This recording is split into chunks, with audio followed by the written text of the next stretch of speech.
Hello বন্ধুরা, কেমন আছো তোমরা সবাই? আশা করছি তোমরা সবাই খুব ভালো আছো। প্রত্যেক দিনের মতো আজকেও নিয়ে চলে এসেছি বেশ কিছু কিচেন টিপস। আর যেই টিপস গুলো জানা থাকলে আমাদের সংসারের কাজগুলো হয়ে যাবে অনেকটাই সোজা, বেঁচে যাবে সময়, পরিশ্রম, মাসিক বেশ কিছুটা খরচও। আজকে সেই রকমই বেশ কিছু টিপস তোমাদের সাথে শেয়ার করবো। চলো তাহলে ভিডিওটা শুরু করা যাক। পেঁপে কিন্তু দারুণ একটা সবজি গরমকালের জন্য। বন্ধুরা, গরমকাল না, সারা বছর পেঁপের নানান রকম সবজি, তরকারি, ভাজা খেয়েই থাকি। কিন্তু বন্ধুরা, কাঁচা পেঁপের যে কষ হয় সেই কষটা কি আমরা কখনো খেয়ে দেখেছি? হ্যাঁ বন্ধুরা, কেন খাবো, কিসের জন্য খাবো, খেলে কি উপকার হবে, সম্পূর্ণ ভিডিওটা তোমাদেরকে বলবো। প্রথমে এরকম একটা গোটা পেঁপেকে ভালো করে বাইরের পোর্শনটা ধুয়ে নিয়ে হাফ করে রেখে দেবো আধা ঘন্টার জন্য, এরকম ভাবে কেটে।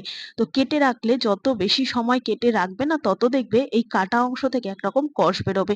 তো কেন এই কষটা বেরোয়? এটা হচ্ছে পেঁপের আঠা। আর এই পেঁপের আঠা যদি আমরা এরকম এক টুকরো বাতাসাকে দিয়ে তারপর এইভাবে চেঁচে নিয়ে বাতাসার গায়ে সমস্ত পেঁপের আঠাগুলোকে তুলে নিয়ে খেতে পারি, তাহলে অনেক রোগ থেকে কিন্তু আমরা মুক্তি পেতে পারবো।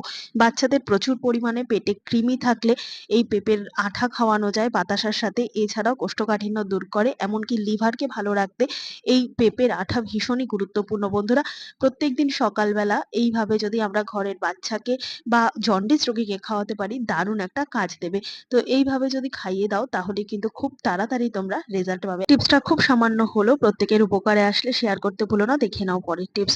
দেখো বন্ধুরা, আমরা যেখানে পর্দা রাখি না, তো সেই রকম পর্দা যেই জায়গাটায় দেয়ালের মধ্যে এরকম ভাবে দীর্ঘদিন একই জায়গায় এরকম ভাবে আটকে থাকে না, তো সেই জায়গায় দেখবে বন্ধুরা এরকম একটা কালো দাগ হয়ে যায়। এখানে দেখতে পাচ্ছ একটা পর্দার জায়গা রয়েছে। এই পর্দাটা আমি খুলে ফেলেছি ঠিকই, কিন্তু এই যে দেয়ালের মধ্যে একটা কালশিটের দাগ পড়ে রয়েছে, দীর্ঘদিন একই জায়গায় পর্দাটা থাকতে থাকতে এই দাগ কিন্তু কোনো রকম ভাবে দেয়াল থেকে ওঠে না।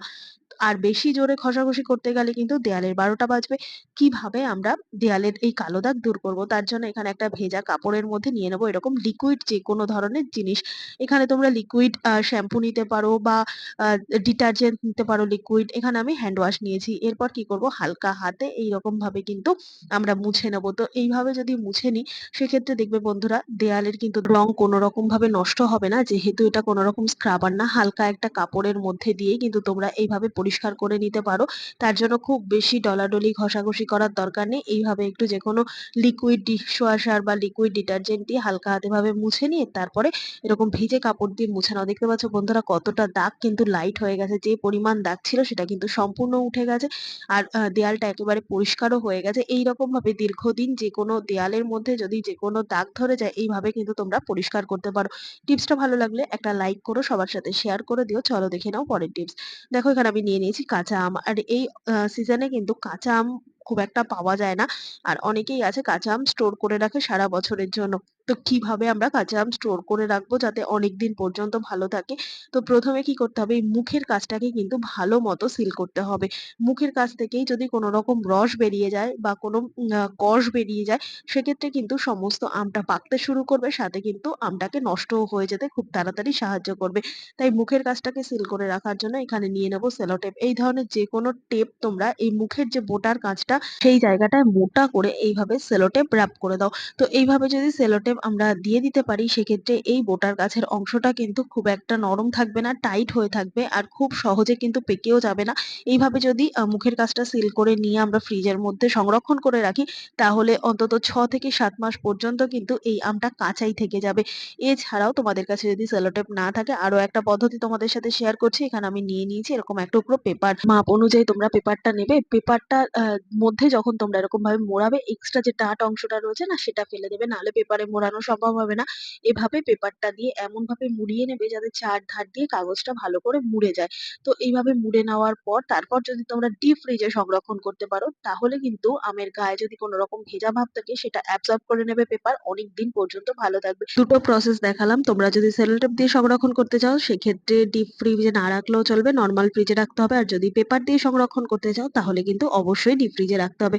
টিপসটা ভালো লাগলে অবশ্যই লাইক করে পাশে থাকবে। চলো দেখে নাও পরের টিপস। মিক্সি তো আমরা প্রত্যেকেই ব্যবহার করে থাকি, কিন্তু মিক্সির যে এই নিচের মেশিনটা আর এই ধরনের একটা জার সমেত যদি মিক্সিটাকে এইভাবে রাখি না, দেখবে বন্ধুরা খেয়াল করে রান্নাঘরেই তো রাখতে হয়, রান্নার প্রচুর পরিমাণে তেল ছিটে একটা ভাব কিন্তু এই মিক্সির মধ্যে চলে আসে। আর যদি হালকা কালারের হয় তাহলে তো আর কোনো কথাই নেই। তো আমাদের কাছে কিন্তু সচরাচর কোনো রকম মিক্সির কাভার থাকে না যে ঢেকে রাখবো, আর কি বা দিয়ে ঢেকে রাখবো সেই চিন্তাও করতে হয়। তো কি করব বন্ধুরা, এখানে আমি নিয়ে নিয়েছি পুরোনো একটা এরকম ফ্রক। বাচ্চাদের যে ফ্রক জামাগুলো হয়, এই ধরনের পুরোনো যদি ফ্রক জামা কোনো রকম ভাবে ছিঁড়ে নষ্ট হয়ে যায়, সেক্ষেত্রে কিন্তু দেখবে এই ফ্রক জামাটা দিয়ে সুন্দর মতো মিক্সির কভার আমরা বানিয়ে ফেলতে পারবো। দেখতে পাচ্ছ এখানটা কিন্তু ছিঁড়ে গেছে এই ফ্রক জামাটা। তো প্রথমে এই ফ্রক জামাটাকে এরকম ভাবে আমি উল্টো করে নিলাম। উল্টো করে নেওয়ার পর এরকম ভাবে সোজা করে একটা মেঝের মধ্যে পেতে নিয়েছি। আর উপরের দিকের যে পোরশনটা অন্তত পেট অব্দি, সেই পোরশনটাকে এরকম ভাবে ছোট ছোট কুচি দিয়ে এইভাবে উপর দিকটা ধরে নিলাম। এবার এই উপর দিকের অংশটাকে একটা রাবার ব্যান্ড দিয়ে টাইট করে আটকে নিচ্ছি। তোমরা চাইলে কিন্তু বন্ধুরা কি করবে, এখানটা একটা সেলাই করে নেবে। যদি তোমরা পার্মানেন্ট করতে চাও তাহলে এখানে একটা সেলাই দিয়ে নেবে, বা একটা সুতো দিয়ে বা এরকম রাবার ব্যান্ড দিয়ে করে নিলেও হবে। তবে কিন্তু টাইট থাকবে আর অনেকদিন পর্যন্ত এই কভারটা আমরা ব্যবহার করতে পারবো। এরপর আমি সোজা করে নিয়েছি। এবার দেখো বন্ধুরা, এইভাবে যদি আমরা মিক্সিটাকে ঢেকে রাখতে পারি, কত সুন্দর মতো কিন্তু আমরা মিক্সির কভার বানিয়ে নিলাম ফ্রি অফ কস্টে ফেলে দেওয়া একটা জিনিস দিয়ে। তো এইভাবে যদি একটা মিক্সির কভার বানিয়ে নেওয়া যায়, তাহলে মিক্সিটা তো ভালো থাকবেই, সাথে কিন্তু যেহেতু জামাটা ২ পার্টের আছে, তাই একটু মোটাও হয়েছে, ধুলো ময়লাও পড়বে না আর তেলচিটে ভাবটাও কিন্তু যাবে না। চারিদিকে কিন্তু একই রকম সুন্দর মতো কভারটা দিয়ে নিতে পেরেছি। কত সুন্দর লাগছে না দেখতে? এইভাবে ছোট্ট ছোট্ট বুদ্ধি খাটিয়ে সংসারের কাজগুলো করলে কিন্তু আমাদেরই বেশ খানিকটা সুবিধা হবে। টিপসটা ভালো লাগলে অবশ্যই পাশে থেকো। চলো তাহলে দেখে নাও পরের টিপস। ব্রাশ কি কখনো আমরা ফ্রিজের মধ্যে রেখেছি? না বন্ধুরা, আজকে থেকে কিন্তু এই ভিডিওটা দেখার পর তোমরাও ব্রাশ ফ্রিজের মধ্যে রাখবে।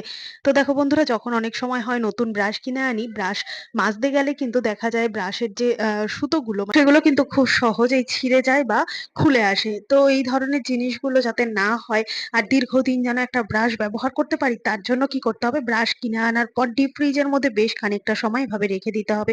তাতে কি হবে, এর যে সুতোগুলো রয়েছে না, এগুলো খুব সুন্দর মতো কিন্তু যে আঠা দিয়ে আটকানো থাকে ব্রাশের সাথে, সেই আঠাটা কিন্তু খুব সুন্দর মতো টাইট হয়ে যাবে এই ব্রাশের সাথে।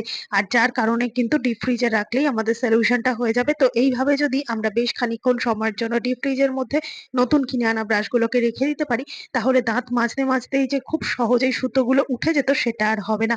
এছাড়াও বন্ধুরা, ফ্রিজের দরজার মধ্যে কিন্তু প্রচুর পরিমাণে ময়লা থাকে। আর এই ময়লাগুলো থাকার কারণে এই গ্যাসকিটটা কিন্তু হালকা হয়ে যায়। আর মানে এই যে সাইডে যে রাবার গুলো থাকে দরজায়, আর এই রাবারটা যদি ঢিলে হয়ে যায়, সেক্ষেত্রে কিন্তু ফ্রিজের দরজা ঠিক মতো বন্ধ হয় না। ফলে ভেতরের যে ঠান্ডা হাওয়াটা, সেটা কিন্তু বাইরের দিকে বেরিয়ে আসে, কম্প্রেশনে চাপ পড়ে। তো এরকম নানান রকম সমস্যা কিন্তু হতে দেখা যায়। দেখতে পাচ্ছ এই পাল্লাটা কিন্তু বা দরজাটা কিন্তু ঠিকঠাক মতো আটকাচ্ছে না। তো এই ময়লা পড়ার কারণেই কিন্তু এই সমস্যাটা হয়। তো কি করতে হবে, একটা পুরোনো ব্রাশ নিয়ে, তো যেহেতু এই জায়গাটা এতটাই স্পেস কম, আর কিভাবে পরিষ্কার করব সেই কারণে অনেক সময় পরিষ্কারও করা হয়ে ওঠে না। তাই এরকম একটা পুরোনো ব্রাশের সাহায্যে যদি হালকা হাতে এভাবে ভিতরের দিকটা পরিষ্কার করে নিতে পারি, তাহলে দেখবে বন্ধুরা খুব সহজে ভেতরকার ময়লাটাও উঠে যাবে, সাথে আমাদের দরজাটাও ঠিকঠাক মতো বন্ধ হবে টাইট হয়ে। আর সাথে কিন্তু ময়লাটা পরিষ্কার হলে আমাদের ইলেকট্রিক বিলও কিন্তু খানিকটা কমবে। তো এইরকম ভাবে কিন্তু আমরা ব্রাশ দিয়ে খুব সহজেই ফ্রিজের দরজার ভিতরে যে ময়লাগুলো রয়েছে, এগুলোকে পরিষ্কার করে নিতে পারছি। আশা করছি আজকে সমস্ত টিপস কাজে দেবে। ভালো লেগে থাকলে লাইক, কমেন্ট, শেয়ার করে পাশে থাকবে। আমার এই ভিডিওটা তোমরা কে কোথা থেকে দেখছো কমেন্ট করে জানাতে ভুলবে না। দেখা হবে আবার অন্য কোনো ভিডিওর সঙ্গে। ধন্যবাদ।